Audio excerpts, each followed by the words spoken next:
Do you want to discover more joy, peace, and freedom with food, exercise, and your body? Here we bring a compassionate, holistic, and sustainable approach to fitness so you can fully enjoy the life you want and express your unique self with the world. I'm Michelle Roscoe, and I want to help you find fitness freedom. I'm so glad you're here.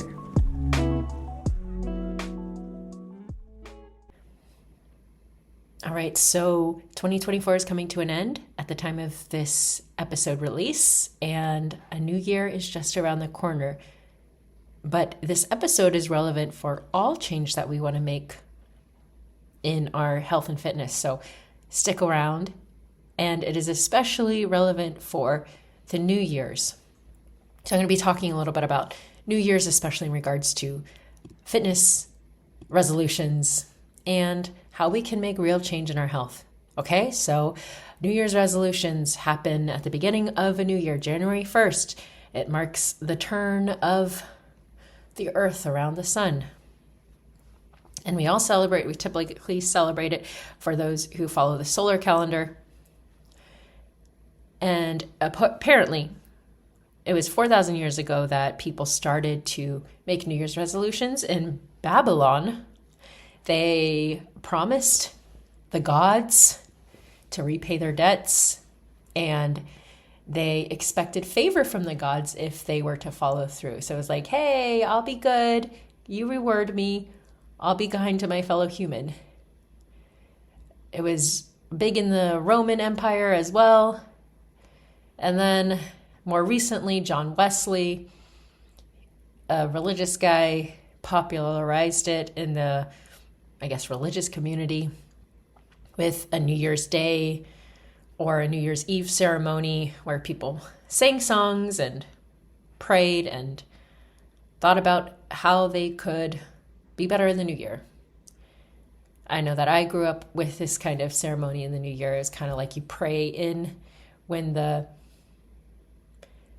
bells chime at midnight and you ask God for forgiveness for your past sins, and you make a new commitment to God in the new year. Lots of emotional heaviness. A lot of churches still participate in these New Year's Eve day wakes and vigils, but resolutions are more about commitment to yourself nowadays rather than God or gods. And statistics show that up to half of the population in the USA make resolutions, more so young people than older people. I think there's wisdom there. And most of the resolutions have to do with eating better, exercising more, and losing weight.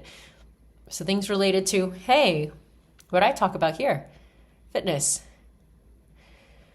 And I've noticed that we have created in our culture, at least in America, over the years, we've created this cycle of celebrating the holidays with these indulgences and big feasts in the winter, followed by resolutions in the new year to finally change our eating, our exercise, as we start a new year. And fitness culture really, really monetizes this desire for people to make big changes in their composition, their weight, their lifestyle in the new year. It makes a lot of money for the fitness industry. So during the holidays, during that winter celebration, you might hear things like, oh, I'm so stuffed after Thanksgiving or Christmas meal. I need to work this off. Or I've been bad by eating so many sweets and carbs, or whatever food group has been demonized. And I'm going to be good. Kind of like the Babylonians 4,000 years ago when they're like, okay, I made these debts in my health and now I have to pay them back. And if I pay them back, then I'll be good and I'll get favor. It's kind of not too far off from 4,000 years ago. Gyms get the most new customers in January. People often start new fitness programs, and by 6 months, about half of them have quit. A good percentage of them quit within the first 3 months. And then that cycle repeats where it's like, all right, we go up and we make these big commitments. We're going to make these huge changes. I promise it's going to be for real this time. And then we lose steam, we lose direction, we lose motivation, and we go back to our normal habits. And then when the new year comes around or Christmas comes around, you're like, I deserve this. I'm going to let loose a little bit. And then that cycle continues. It's kind of like we've created this large scale binge and restrict cycle with fitness. And of course, not everyone participates in this way and not everyone believes this. But I would say just from picking up on things and my research that it's pretty ingrained in the culture, this idea of feast and famine. And yes, with holidays and often with cold weather for a lot of people in the Northern Hemisphere, we eat more sweets and potentially we eat more food, a higher volume of food with less activity. Right now, when I'm recording this, I'm looking out my window and there is a significant amount of snow on the ground, not really conducive or easy for taking a nice little stroll outside. And there's nothing wrong with this. There's nothing inherently wrong with eating more and exercising less.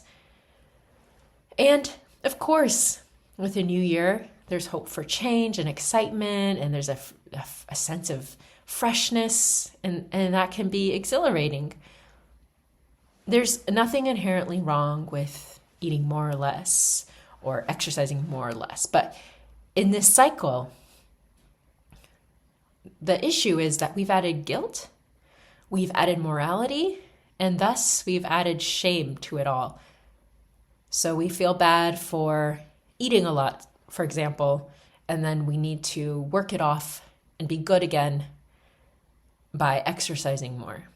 And that's unhealthy for us, not only in regards to weight cycling, which again, there's nothing inherently wrong with it. It can be somewhat harmful to our systems, but more so the mental health aspect of it and that feeling of not really sticking with what we set out to do.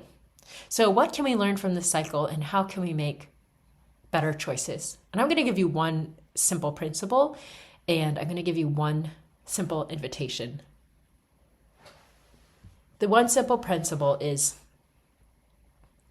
in order to stop the binge, we have to stop the restrict. And you can't hold on to the restrict without the binge. In order to stop the binge, we have to stop the restrict. And you can't hold on to the restrict without the binge.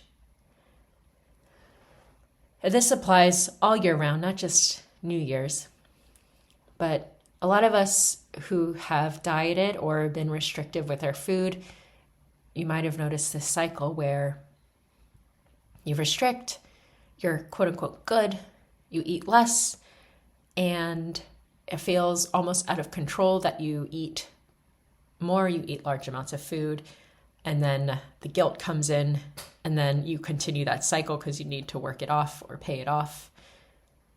And often people say, I just got to be better. I can do the restrict and I'll be good at that part. And then I'll be good. I'll just use a lot of willpower and I'll stop the binge. But the truth is, for long-term health, both physical and mental, you have to let go of the restrict in order to let go of the binge. So in our culture, and I'm speaking as an American, in our culture, we have these idea of the bad parts and the good parts. We want to get rid of the bad and we want to keep the good, but you can't have one without the other. And in fact, the more you take out the morality of it all and the shame, the guilt, and the more you take out the extremes of restrict and binge, the more you find balance. So there's a simple principle and a simple solution, right? We can take out the restriction in order to stop the binge. So for example, we could take out those New Year's resolutions in January and I'm going to be good and I'm going to finally be better now. And that would help with reducing the binge.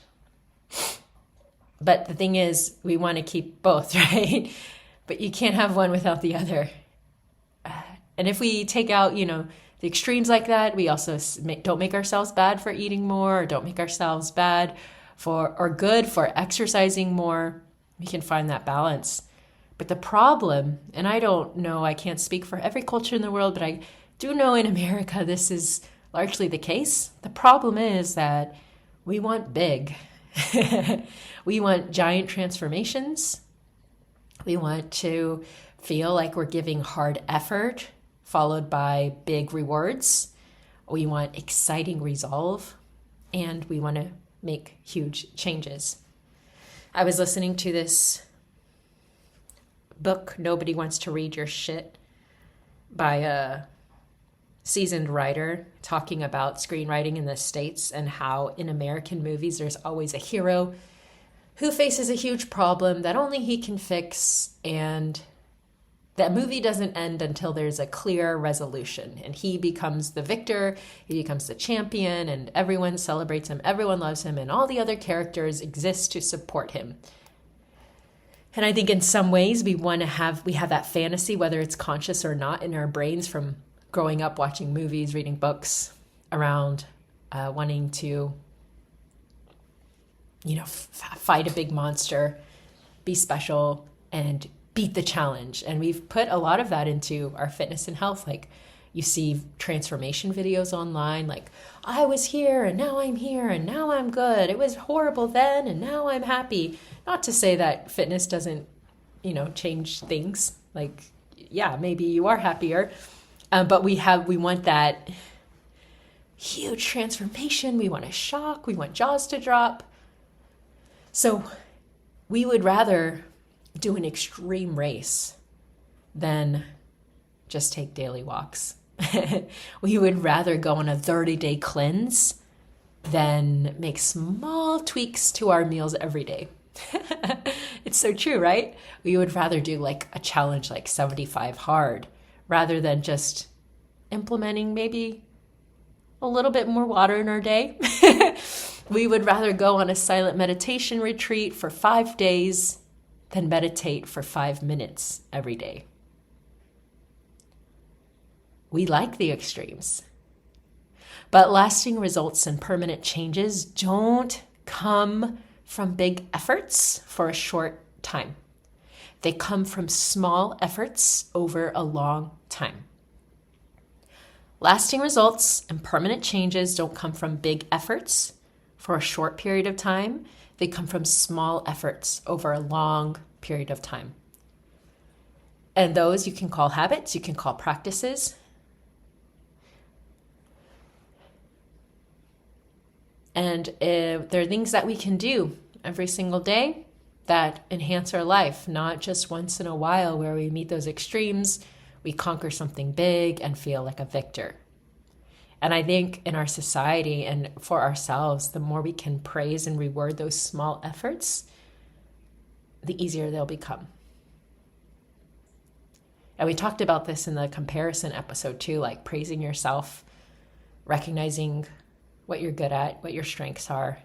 Those are small things that might seem insignificant, but in reality, those are the things that make the biggest changes, that yield the biggest results. So we have to stop the restrict in order to stop the binge, and we have to kind of take the glasses off, the rose-colored glasses around huge transformations, and start to realize that we're going to see the most changes from consistent effort over time. That's why in the 4-H method, habits are number 2, and habits are a huge part of the program and pretty much everything I recommend to people. It's not just what you do for a short amount of time, it's what you can do over a long period of time. So the habits that I give to my clients, they're meant to be super easy and doable. And if they don't work for you, we find another way that makes it work for you. So if you want to do things differently this year, whether you're listening to this in March or July or just at the end of December or around the new year, and you want to make positive changes for your health and fitness that really last, I want to invite you to the Anti-Resolution Fitness Project 2025. It's something that I was thinking about. I was a little bit hesitant at first. Do I really want to do this? And I got a yes. I felt a yes. It's really about not making these huge resolutions. And instead, I want to share with you in this live session the 7 things that you can do in 2025 to experience greater health and deeper satisfaction in your fitness. One that's free of the binge and restrict cycle, and it will be live, and we'll create a plan in real time. I'll give you some information. We'll create the plan. We'll think about a different way to approach the new year in our health and fitness. And it's for everyone. It's for you if you're wanting to start a fitness journey and you're not sure what that looks like. It's for you if you've been in the game for a long time and you've had decades of experience and you got a lot of knowledge under your belt. This can be helpful for everyone. And actually, it'd probably be more helpful to have a variety of voices and ideas and people joining, representing. So I will put that link if you'd like to join in the show notes. It is free. And I really want to work with you in real time. If you can't make it live, I always like to provide a non-live option. So you will get the recording. But these kinds of things, it's like going to a class and participating versus getting the notes from your friends. You're going to get a lot more out of it and be a lot more invested by showing up live if you can make it. It's at 4 p.m. Central Time on January 8th, Wednesday, and you can register for free using the link in the show notes. As this year comes to an end, I wish you happy holidays, stay safe, and I'll talk to you soon.